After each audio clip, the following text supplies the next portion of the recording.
someone anonymous wrote this, and this is like how he thinks, and it's a very toxic way of thinking, and I think it's very interesting to see into this person's mind on how they think and how they're like, what can I get out of this person? It's really crazy. So if you have the time, I would definitely recommend reading this.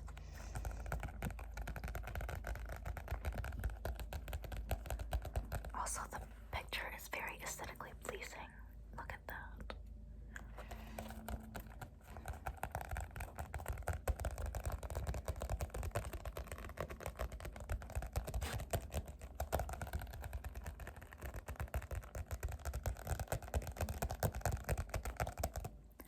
Alright, let's begin.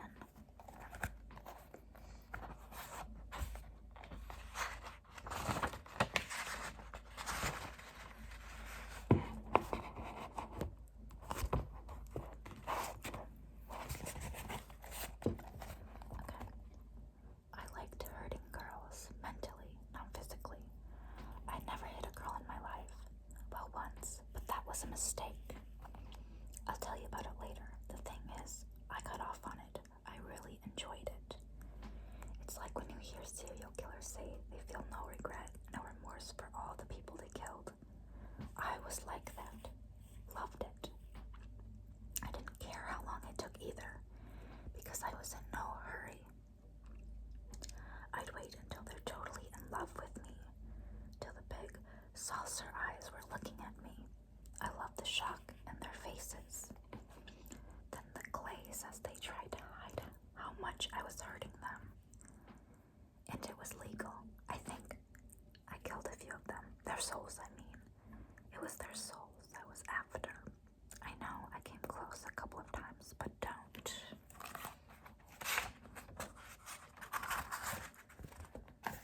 But don't worry.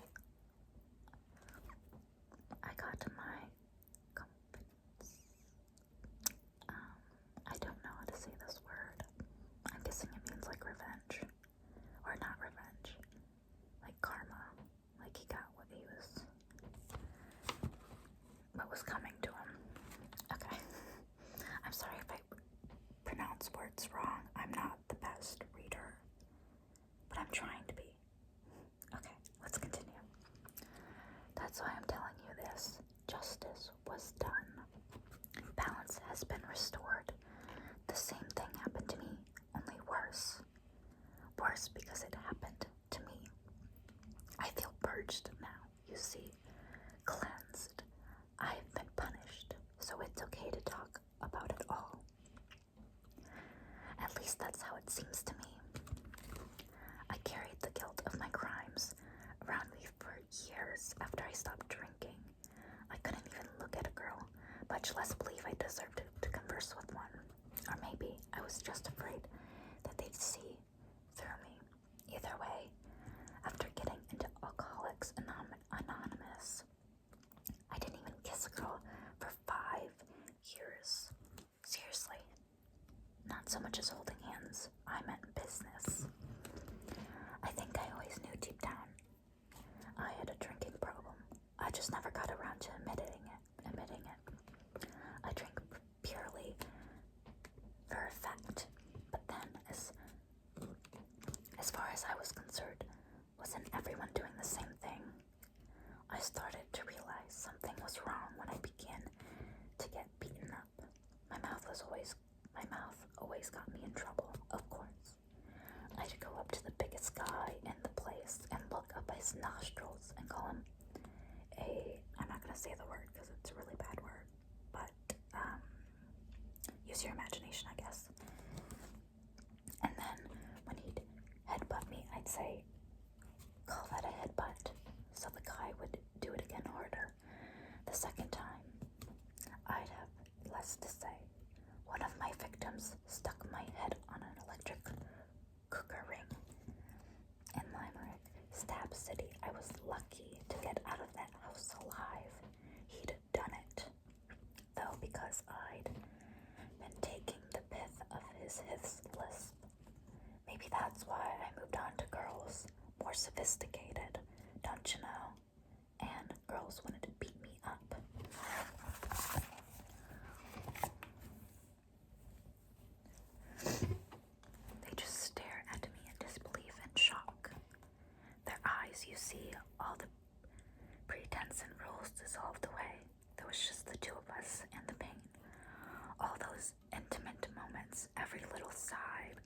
gentle touches, the lovemaking, the confidences, the orgasm, the attempted orgasm, all mere fuel. The deeper in they were, the more beautiful they looked when the moment came. And I lived for the moment. I was working freelance in advertising all through this period in London as an art director. A contradiction in terms, if ever there was one. It's what I still do today. Strangely, I was always able to get money. Even in art school, I got a grant because my dad had just retired and I suddenly became eligible. And after that, I got job after job without too much trouble. I never looked like a drunk. I just was one. And anyway, in those days, advertising was a far more boozy affair than it is today. Because I was freelance, I could move. Oh gosh, I lost my place. I hate when that happens.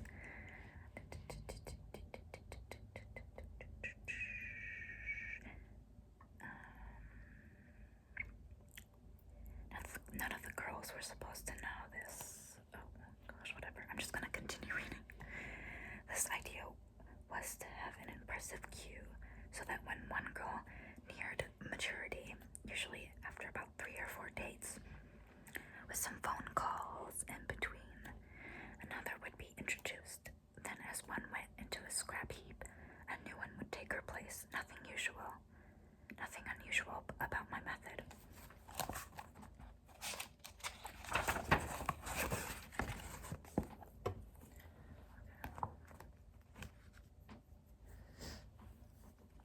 Everyone did it.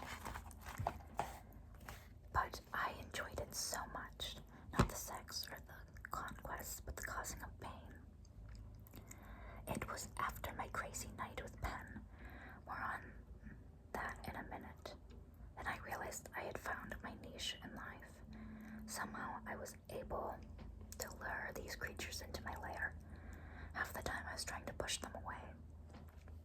But it had just the opposite effect. And the fact that they were attracted to a piece of shit like me made me hate them even more than if they'd laugh in my face and walked away. As for looks, I'm nothing special. But I'm told I have beautiful eyes from which nothing but truth could possibly seep. They say the sea is actually black, and that is merely reflects the blue sky above. So it was with me. I allowed you to admire yourself in my eyes. I provided a service. I listened, and I listened, and I listened. You stored yourself in me. Nothing had ever felt so right to me. If I'm honest, even today, I miss hurting. I'm not cured of it, but I don't set out to systematically dismantle like I used to. I don't miss the booze half as much. Oh, to hurt again, since those heady days. I heard an adage that seems to apply here. Hurt people, hurt people. I see now that I was in pain and wanted others to feel it too. This was my way of communicating. I meet the woman the first night and get the obligatory phone number, and then after another couple of days making them sweat a little, I'd call and be all nervous. They loved that. I'd ask them out and pretend I hardly ever did this kind of thing.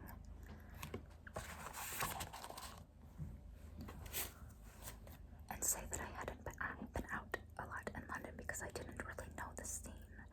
This was true though, because all I used to do was get out of my head in local bars around Camberwell.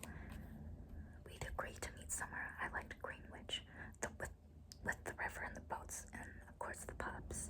And it had a great boyfriend-girlfriend feel, nice and respectable.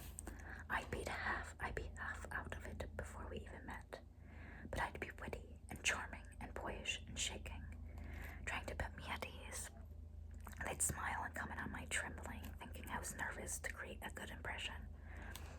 Because I wasn't getting enough booze, my very being would shudder. I'd have to order 2 large Jamesons at the counter for every half lager. I'd down the jimmies without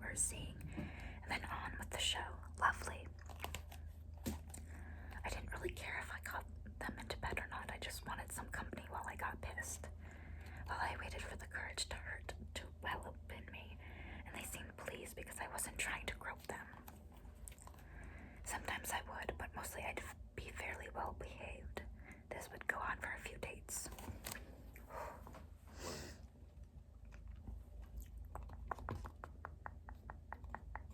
In the meantime, I would encourage them to tell me about themselves. This is very important for the successful moment later. The more they confided and invested in you, the deeper the shock and the more satisfying the moment at the end. So I'd be told of their dogs' habits, their teddy bears' names, and their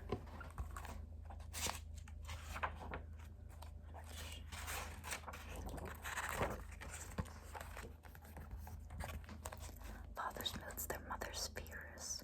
Did I like kids? How many brothers and sisters did I have? A sitcom I had to sit through. But it was okay because I knew I'd be writing her out of this series. Okay, I'm gonna stop there. If you like this kind of video, please let me know because I can do more. I can read more in this atrocious book.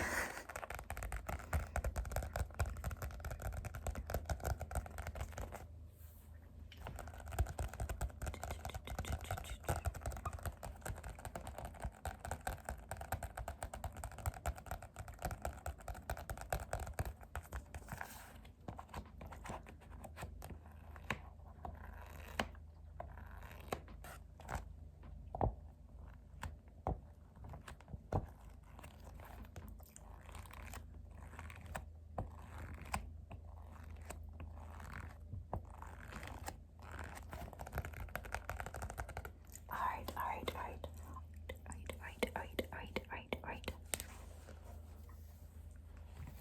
Thank you so much for watching this.